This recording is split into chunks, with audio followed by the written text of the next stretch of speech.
Today is a very very busy day. 8 a.m. in the morning, nakalmot ako ng pusa. 12 p.m., sinundo ko yung anak ko sa school. 2 p.m., umalis kami ni Mrs. pumunta ng ospital para magpaturok ng anti-rabies. 5 p.m., hinatid ko si Mrs. sa Zumba event na kung saan nandoon si Wawi de Guzman. 7 p.m., umuwi ako ng bahay.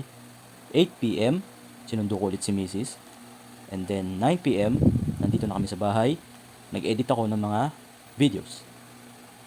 Buong araw, wala akong ginawa kundi mag-edit ng videos. Bakit?